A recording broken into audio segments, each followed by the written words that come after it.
Saudara-saudari yang terkasih di dalam Kristus, selamat pagi.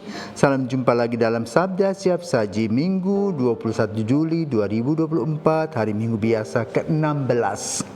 Marilah kita berdoa dalam nama Bapa, Putra, dan Roh Kudus. Amin. Ya Allah, melalui Yesus Kristus Putramu, Engkau telah menggembalakan kami, kawanan-Mu.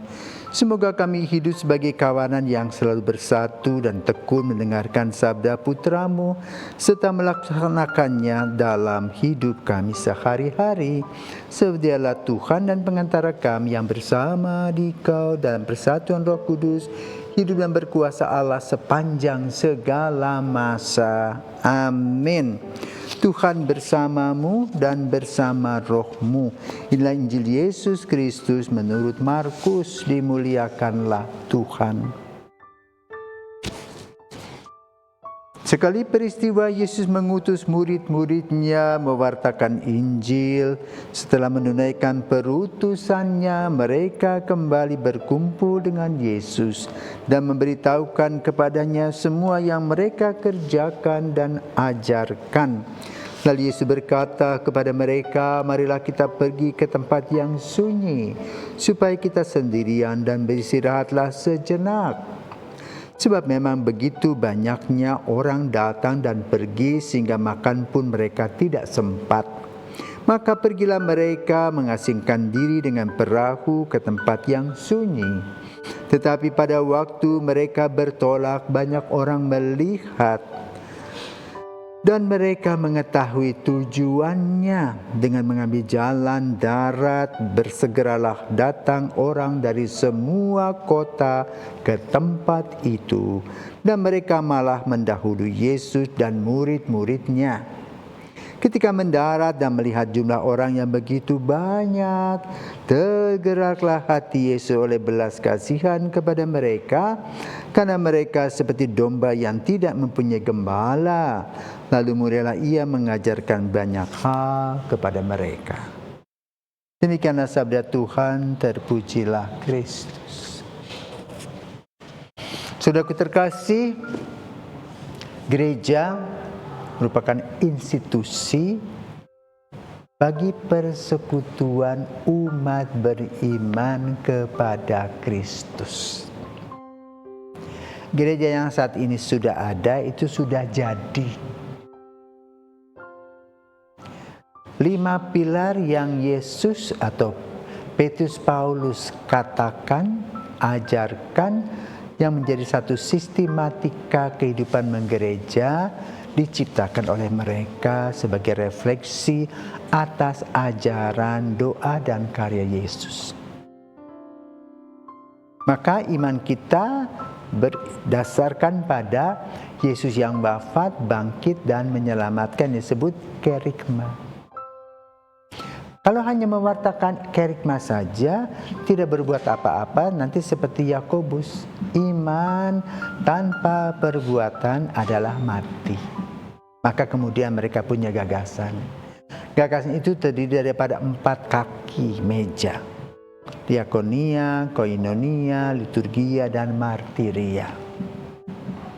Dan gereja itulah yang sekarang berjuang mempertahankan dan merawat 5 pilar ini. Kalau kita bicara diakonia, maka ada pelayanan kasih baik melalui klinik-klinik kesehatan, sekolah-sekolah pendidikan, dan juga pastoral. Menjadi gembala. Maka dengan pastoralia tadi lahirlah gembala-gembala. Dan saat ini, hari ini, minggu ke-16 ini, dibahas tentang gembala-gembala yang diutus. Dalam bacaan pertama dari kitab Yeremia, Yeremia menggambarkan tentang keprihatinan para gembala yang tidak mencium bau domba, hanya mencium bau parfum. Dombanya di mana? Tidak repot. Itu pada zaman Yeremia. Maka Yeremia mengkritisi. Coba kita dengar. Dari kitab Yeremia 23, 1-6. Beginilah firman Tuhan, celakalah para gembala yang membiarkan kambing domba gembalaku hilang dan terserak. Sebab itu beginilah firman Tuhan Allah Israel terhadap para gembala yang menggembalakan bangsaku. Kamu telah membiarkan kambing dombaku terserak dan tercerai-berai. Kamu tidak menjaganya. Maka ketahuilah aku akan membalas kepadamu perbuatan-perbuatanmu yang jahat. Demikian firman Tuhan. Aku sendiri akan mengumpulkan sisa-sisa kambing dombaku dari segala negeri kemana aku mencerai-beraikan mereka, dan aku akan membawa mereka kembali kepada mereka. Mereka akan berkembang biak dan bertambah banyak. Aku akan mengangkat atas mereka gembala-gembala yang akan menggembalakan mereka, sehingga mereka tidak takut lagi, tidak terkejut dan tidak hilang seekor pun. Demikianlah firman Tuhan.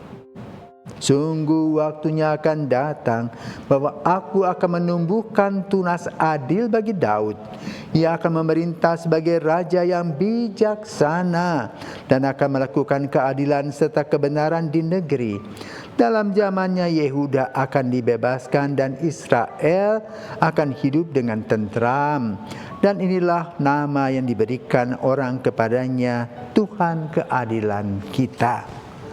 Nah, saudaraku, itulah yang disampaikan Yeremia sebagai keprihatinan tentang penggembalaan kita, dan kita perlu merefleksi bahwa kita ini mempunyai sifat tebang pilih kasih yang menyenangkan, yang membawa oleh-oleh dan hadiah itu yang kita terima, tetapi yang membawa persoalan kita tutup telinga dan kita tidak mau kenal mereka. Ini kritik dari Yeremia. Dan hari ini Yesus juga mengajak kita untuk mengadakan retret, merefleksikan diri, mengevaluasi gaya pastoral kita. Bukan untuk kesombongan rohani karena sudah pakai baju putih yang hebat, tetapi bagaimana hati kita.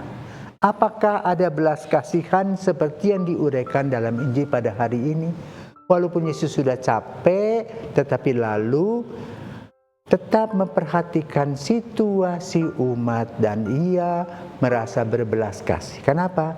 Yesus bekerja dengan hati dan juga dengan hati-hati, melihat secara jernih dan jelas dalam refleksi yang disebut retret itu. Maka hasil retret adalah spirit dan semangat yang baru. Karena itu sebelum dan sesudah retret itu biasanya orang mengadakan pengakuan dosa, melihat langkah-langkah yang pahit-pahit, yang menyusahkan hati orang, dan ingin berbalik. Artinya ingin melaksanakan tugas-tugas Kristus. Tugas-tugas sebagai nabi, raja, imam, raja, dan nabi. Sebagai imam yang berdoa, sebagai nabi yang mewartakan, sebagai raja yang mempunyai kuasa. Dan tuntunan rohani yang diperlukan seorang gembala itu jalan. Kenapa? Gembala yang baik adalah mencium bau domba, bukan bau parfum. Maka mari saudara terkasih, kita juga jangan lupa mendoakan para gembala. Tidak gampang menjadi gembala yang setia, karena kita hidup dalam lubang-lubang kehidupan, dalam kegelapan-kegelapan yang menyertai langkah-langkah kita. Karena gembala pun juga berdarah, bertulang, dan berdaging. Tanpa doa-doa Anda, mereka juga sebagai manusia yang rapuh. Maka panggilan imamat atau panggilan seperti sebuah kaca kristal yang cantik, kalau tersenggol sedikit akan hancur. Maka mari saudaraku terkasih, kita mendoakan para gembala pada pagi hari ini dan selanjutnya. Tuhan, berkatilah para gembala kami yang berada di segala pelosok, untuk menggembalakan kami, agar kami menjadi domba-domba yang setia, faham akan kesulitan para gembala, dan para gembala pun sadar akan kasih karunia yang Tuhan berikan kepada mereka, dan mereka belajar berbelas kasih sebagaimana Yesus telah melaksanakan perutusannya. Semoga para gembala kami juga melaksanakan perutusan sehingga dimanapun ditempatkan senantiasa bergembira, bersuka cita dalam mewartakan Engkau, kini dan sepanjang masa. Amin. Selamat pagi, selamat hari Minggu.